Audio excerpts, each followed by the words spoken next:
Hello students, इस video के अंदर हम लोग डिस्कस करेंगे ह्यूमन सेल के बारे में।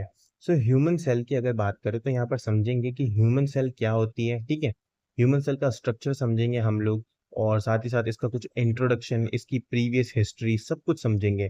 वीडियो को एंड तक देखना ताकि आपको पूरा टॉपिक जाकर क्लियर हो जाए। ठीक है, स्टार्ट करते हैं। सबसे पहले समझते हैं कि इसकी हिस्ट्री क्या है।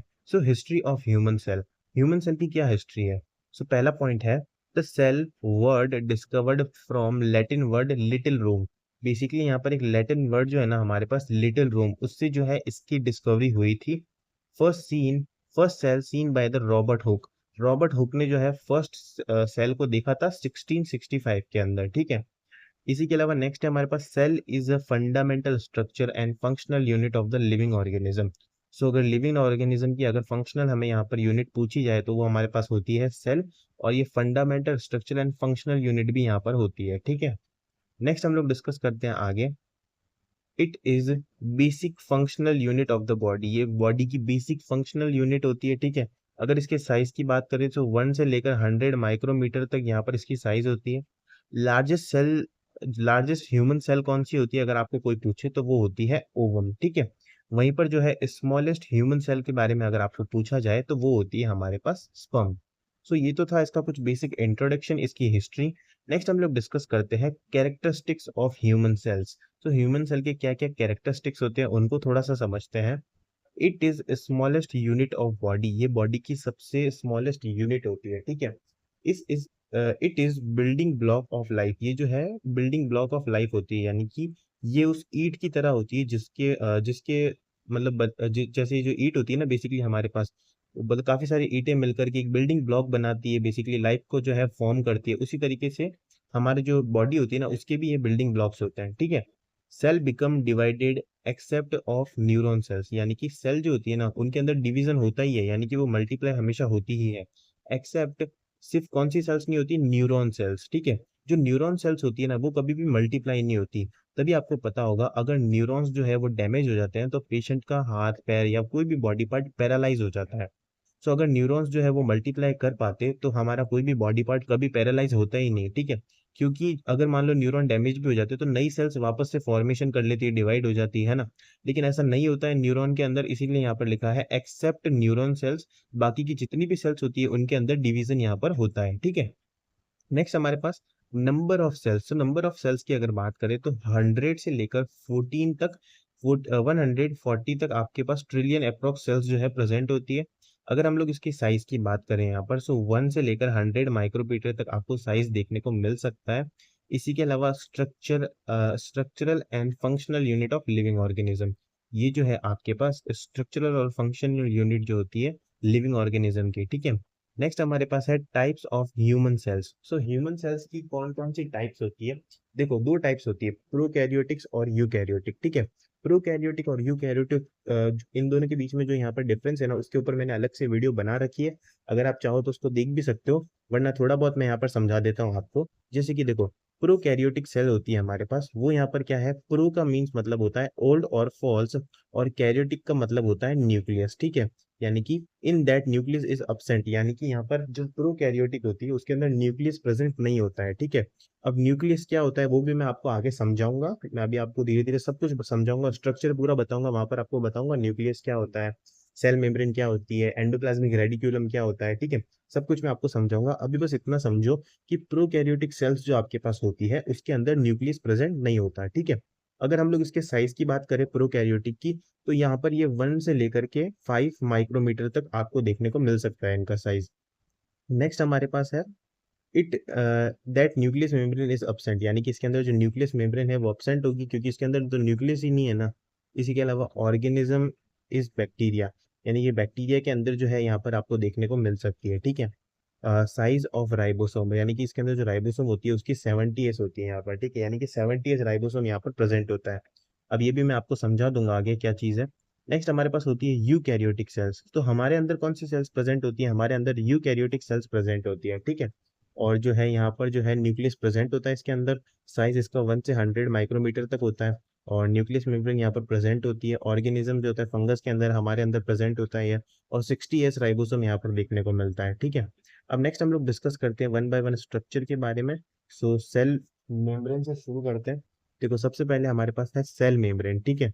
सेल मेम्ब्रेन क्या होती है? देखो, the cell membrane forms the outer boundary of the cell. कोई भी हमारी, जैसे कि मान लो ये आपकी सेल है ना, तो इसकी जो आउटर बाउंड्री है पूरी की पूरी, ये किससे फॉर्म होती है? आपकी सेल मेम्ब्रेन से, ठीक है। ये किससे फॉर्म होती है? आपकी सेल मेम्ब्रेन से। And selectively allow substances to enter the leave the cell, ठीक है। यानी कि सब्सटेंसेस को जो है अलाउ करती है कि वो जो है सेल से बाहर नहीं जाए, या कुछ सेलेक्टिव सब्सटेंस जाते भी है सेल से बाहर, ठीक है। तो यहाँ पर ये रोल प्ले करती है। नेक्स्ट है the cell membrane is made up of lipid bilayer of the three types of lipid molecules. ये तीन टाइप के लिपिड मॉलिक्यूल से मिलकर बनी होती है। एक तो होता है फॉस्फोलिपिड जो कि 75% हमारे पास मौजूद होता है। नेक्स्ट है हमारे पास कोलेस्ट्रॉल जो कि 20% होता है। और ग्लाइकोलिपिड जो कि 5% यहाँ पर मौजूद होता है। नेक्स्ट डिस्कस करते हैं यहाँ पर सेल मेम्ब्रेन के क्या क्या फंक्शंस होते हैं।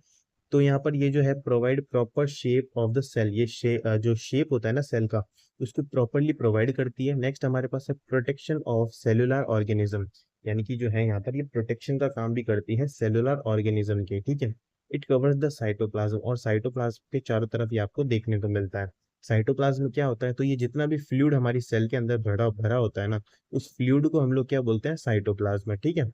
तो यहाँ पर देखो, ये आपको स्ट्रक्चर भी यहाँ पर दिखा देता हूँ मैं। स्ट्रक्चर देखना आप एक बार। तो आपको जैसा कि यहाँ पर ये स्ट्रक्चर दिख रहा होगा, देखो ये वाला जो पार्ट है ना अंदर, ये आपके पास है क्रोमोसोम वाला पार्ट, ठीक है। और जो पूरा पार्ट है, और ये जो आपको ऑरेंज कलर का पूरा दिख रहा होगा ना, ये आपका न्यूक्लियस है। न्यूक्लियस के अंदर ही हमारा क्रोमोसोम, हमारा क्रोमेटिन, और जो भी डीएनए जेनेटिक मटेरियल होता है ना, वो न्यूक्लियस के अंदर प्रेजेंट होता है, ठीक है। और यहाँ पर ये न्यूक्लियस होता है जो कि आपके यूकैरियोट्स के अंदर प्रेजेंट होता है, और प्रोकैरियोट्स के अंदर ये प्रेजेंट नहीं होता है। चारों तरफ ये आपको दिख रही होगी आपकी एंडोप्लाज्मिक रेडिक्यूलम, ठीक है। इनके बारे में मैं आपको आगे बताऊंगा। नेक्स्ट हमारे पास है साइटोप्लाज्मा। तो ये जितना भी फ्लूइड यहाँ पर भरा है, ठीक है, ये पिंक पिंक कलर का, ये पूरा आपके पास साइटोप्लाज्म है। इसी के अलावा लाइसोसोम प्रेजेंट होता है, और डॉट लाइक जो स्ट्रक्चर्स बने हुए हैं, इनको हम लोग बोलते हैं राइबोसोम, ठीक है। साथ ही साथ ये आपका माइटोकॉन्ड्रिया यहाँ पर प्रेजेंट है। सो ये सारी चीजें कुछ सेल के अंदर प्रेजेंट होती है। इसी के अलावा जो ये कवरिंग है ना सबसे आउटर, इसको हम लोग बोलते हैं सेल मेम्ब्रेन, है ना। सो इस तरीके से आपका पूरा स्ट्रक्चर होता है। नेक्स्ट हम लोग आगे चलते हैं और इस स्ट्रक्चर को और अच्छे से कवर करते हैं, ठीक है। अब वन बाय वन देखना। देखो सबसे पहले हमारे पास आ गया प्रोटोप्लाज्म। अब ये समझो कि प्रोटोप्लाज्म क्या होता है, ठीक है। एक बार मैं इसको जो है फिक्स कर देता हूँ, ठीक है। अब देखो, प्रोटोप्लाज्म की अगर मैं बात करूँ, तो प्रोटोप्लाज्म जो होता है ना, ये टू पार्ट से मिलकर बना होता है, ठीक है। फर्स्ट हमारे पास होता है न्यूक्लियस, सेकंड हमारे पास होता है साइटोप्लाज्म, ठीक है। सो न्यूक्लियस और साइटोप्लाज्म मिलकर क्या बनाते हैं? प्रोटोप्लाज्म। सबसे पहले बात करूं अगर मैं न्यूक्लियस के बारे में, so the oval shaped single structure, ये ओवल शेप सिंगल स्ट्रक्चर होती है within a cell, cell के अंदर, that contains the genetic material, जो कि जेनेटिक मटेरियल को कंटेन करती है, ठीक है। It is the largest part of the cell, ये largest part of the cell होती है, ठीक है, न्यूक्लियस। इसी के अंदर हमारे पास न्यूक्लियोलस प्रेजेंट होता है। अब अगर मैं आपको बताऊं न्यूक्लियोलस क्या होता है, so it is small structure present in the central part of the nucleus. यानी कि जो न्यूक्लियोलस होता है हमारे पास, सेंट्रल पार्ट जो होता है प्रेजेंट होता है न्यूक्लियस के अंदर, ठीक है। और ये जो न्यूक्लियोलस होता है, इसी के अंदर जेनेटिक मटेरियल होता है। नेक्स्ट हमारे पास है क्रोमोसोम। क्रोमोसोम के बारे में अगर बात करें, तो डीएनए प्रोटीन लाइक स्ट्रक्चर, ये डीएनए होता है बेसिकली यहाँ पर डीऑक्सी राइबोन्यूक्लिक एसिड बेसिकली, ठीक है। Protein like structure present in the nucleus is called chromatin, जिसको जो कि हम लोग क्रोमेटिन के नाम से जानते हैं। It is present in nucleus fluid, ये जो है न्यूक्लियस के फ्लूइड के अंदर प्रेजेंट होता है आपका chromosome. In the cell division, जो सेल डिवीजन का प्रोसेस होता है ना, उसके अंदर जो क्रोमेटिन होता है मोर थिन, वो और ज्यादा थिन हो जाता है, एंड मेक क्रोमोसोम, और क्रोमोसोम जो है यहाँ पर बनाता है, ठीक है। इन नॉर्मल पर्सन जो है, नॉर्मल पर्सन के अंदर जो है 23 पेयर क्रोमोसोम के प्रेजेंट होते हैं, जो कि 46 नंबर के अंदर हो गए, ठीक है। नेक्स्ट हम लोग डिस्कस करते हैं साइटोप्लाज्म के बारे में। सो साइटोप्लाज्म की अगर बात करें, all cellular contents between cell membrane and nucleus, यानी कि जितने भी जो हमारे पास कंटेंट होता है ना सेल का, बिटवीन सेल मेम्ब्रेन और न्यूक्लियस के अंदर, ठीक है। सो बेसिकली यहाँ पर ये कहना चाह रहे हैं, मान लो ये पूरा का पूरा आपके पास सेल है, और ये आपके पास न्यूक्लियस है। सो ये जो आपके पास आउटर सेल मेम्ब्रेन है और ये न्यूक्लियस है, इनके बीच में जितना भी कंटेंट है उसको हम लोग क्या बोलते हैं? साइटोप्लाज्म, ठीक है। नेक्स्ट है इन विच द 10% वाटर, जिसके अंदर 10% वाटर होता है, मॉलिक्यूल्स होते हैं, लार्ज एंड बिग ऑर्गेनल्स होते हैं, यानी कि काफी सारे ऑर्गेनल्स प्रेजेंट होते हैं, ठीक है। It has broad division, example cytosol and organelles. तो यहाँ पर इसका डिवीजन की बात करें, साइटोप्लाज्म जो होता है इसके अंदर साइटोजोल और ऑर्गेनल्स जो है दो प्रेजेंट होते हैं, ठीक है। अगर मैं बात करूँ यहाँ पर साइटोजोल के बारे में, तो ये इंट्रासेल्युलर फ्लूइड होता है हमारे पास, ठीक है। The fluid portion of the cytoplasm which constitute about 55% of the total sale volume. तो यहाँ पर जो फ्लूइड पोर्शन होता है ना, 55% जो है टोटल सेल वॉल्यूम का जो है कंसिस्ट करता है, ठीक है। वहीं पर जो ऑर्गेनल्स की बात करूँ, तो जितने भी ऑर्गेनल्स है ना, जैसे कि हमारे पास endoplasmic reticulum, mitochondria, ribosome, lysosome, ये जितनी भी ऑर्गेनल्स है ना, इनके बारे में अगर बात करें तो specialised structure within a cell, ये सेल के अंदर स्पेशलाइज्ड स्ट्रक्चर होता है इनके अलग अलग, ठीक है। और ये जो है स्पेसिफिक शेप के होते हैं, अलग अलग शेप के अंदर प्रेजेंट होते हैं ये, एंड परफॉर्म स्पेसिफिक फंक्शंस, और ये अलग अलग फंक्शंस के लिए जिम्मेदार होते हैं, जिनके बारे में मैं आपको आगे बताऊंगा। अगर ऑर्गेनल्स पे चला है, ठीक है। सो देखो, साइटोप्लाज्म मैंने आपको समझा दिया कि भाई वो पूरा का पूरा फ्लूइड अंदर प्रेजेंट होता है ना, न्यूक्लियस और सेल मेम्ब्रेन के बीच में, उसको बोलते हैं साइटोप्लाज्म। अब इसके अंदर जो है हमारे पास साइटोजोल और आपके पास ऑर्गेनल्स प्रेजेंट होते हैं। साइटोजोल भी समझा दिया। अब हम लोग डिस्कस करेंगे ऑर्गेनल्स के बारे में। सो ऑर्गेनल्स यानी कि माइटोकॉन्ड्रिया। सबसे पहले आप लोग समझो माइटोकॉन्ड्रिया क्या होता है। सो अ सेल ओरिजिनल, ठीक है। सो यहाँ पर सेल ओरिजिनल होता है, ये बेसिकली ये मैं टर्म ढंग से जो है प्रोनाउंस नहीं कर पा रहा हूँ, आप लोग समझ लेना, ठीक है। ऑफ रोड और ओवल शेप, ये जो है रोड और ओवल शेप की होती है, ठीक है। 0.5 माइक्रोमीटर जो होता है इसका डायमीटर होता है माइटोकॉन्ड्रिया का, और इसको जो है पावर हाउस ऑफ सेल के नाम से भी जानते हैं हम लोग, ठीक है। सो माइटोकॉन्ड्रिया जो है आपको समझ में आ गया होगा। नेक्स्ट हम लोग बात करते हैं लाइसोसोम के बारे में। सो लाइसोसोम क्या है?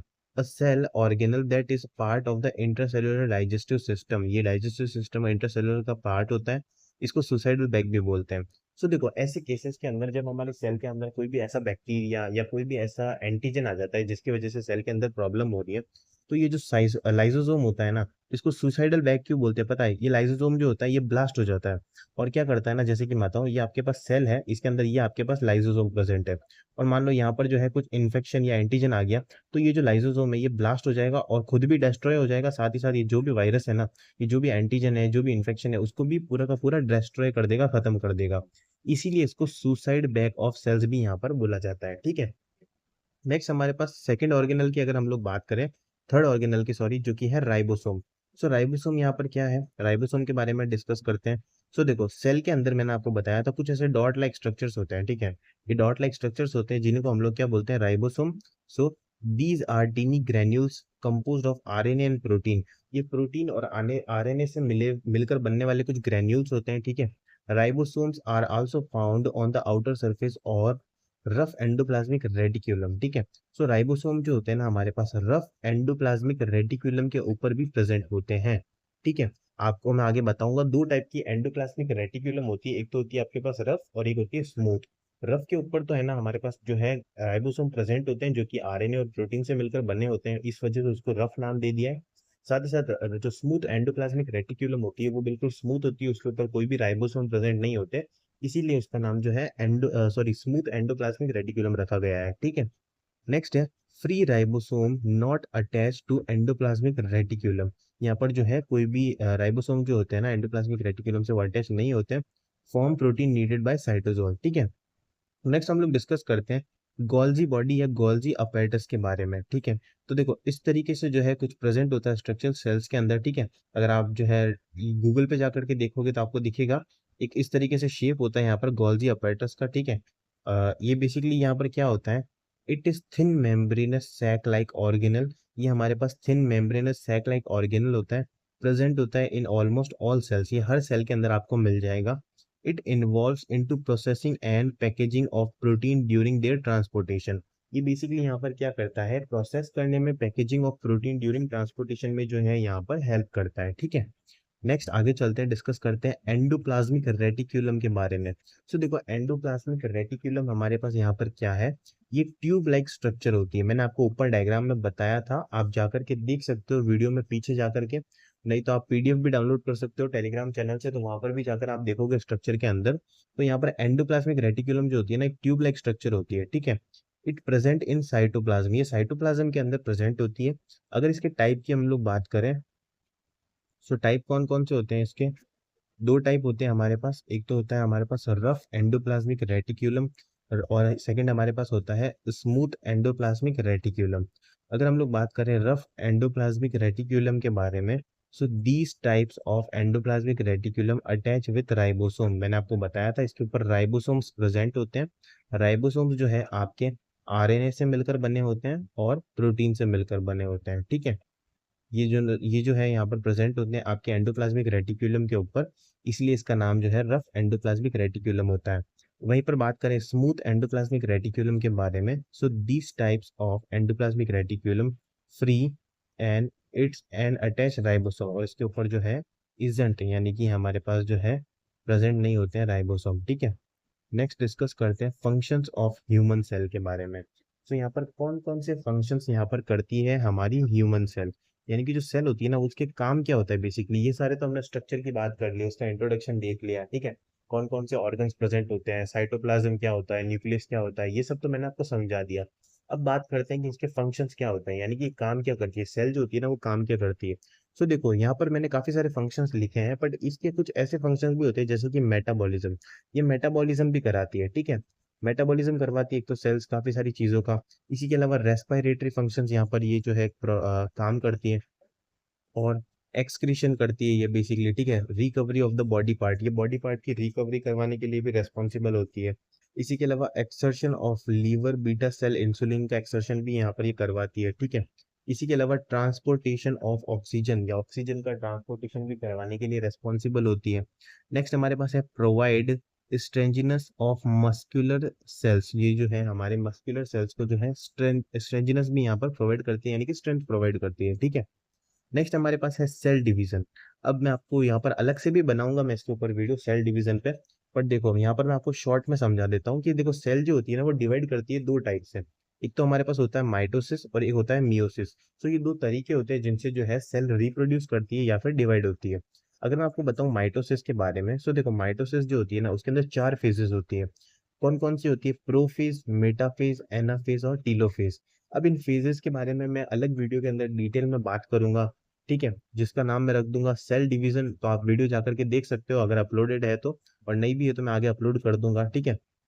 सो ये चार फेजेस होती है जिनके तरीके से जो है यहाँ पर माइटोसिस होता है, ठीक है, सेल डिवीजन। इसी के अलावा नेक्स्ट हमारे पास मियोसिस की मैं बात करूँ तो रिप्रोडक्टिव सेल डिवीजन इसको हम लोग बोल सकते हैं। Daughter cell contain the half the number of chromosomes as the parent cell. Basically यहाँ पर क्या होता है, डॉटर सेल्स जो होती है ना वो आधा नंबर यहाँ पर होता है, ठीक है, किसका, सेल्स का, कंपेयर टू हमारी पेरेंट सेल, ठीक है। यानी कि पेरेंट सेल की तुलना में जो डॉटर सेल्स होती है उनके अंदर आधे हो जाते हैं मियोसिस के अंदर, ठीक है। It occur during production of gametes, यानी कि ये कब होता है, मियोसिस कब होता है, जब गैमेट्स का प्रोडक्शन होता है, जैसे कि स्पर्म्स और एग्स, एग्स का जब यहाँ पे गोनाड्स का जो यहाँ पर है प्रोडक्शन होता है, तो उस केसेस के अंदर मियोसिस सेल डिवीजन आपको देखने को मिलता है। इसी के अलावा ड्यूरिंग मियोसिस सेकंड, जब मियोसिस सेकंड होता है तो दो हैप्लॉइड सेल्स होती है ना, ठीक है, वो डिवाइड हो जाती है और फोर हैप्लॉइड सेल्स का यहाँ पर प्रोडक्शन आपको देखने को मिलता है। सो आई होप आपको यहाँ पर समझ में आ गया होगा। अगर आपको नहीं भी समझ आया है सेल डिवीजन तो मैं अलग वीडियो में समझा दूंगा। इसी के अलावा सेल की जितनी भी इंट्रोडक्शन स्ट्रक्चर था वो सब तो आपको समझ में आया ही होगा। सो अगर आप चाहो तो इसकी पीडीएफ भी डाउनलोड कर सकते हो हमारे टेलीग्राम चैनल NSG लाइब्रेरी से, ठीक है। और अगर आपको वीडियो अच्छा लगा तो प्लीज़ लाइक शेयर सब्सक्राइब जरूर करना। Thank you so much.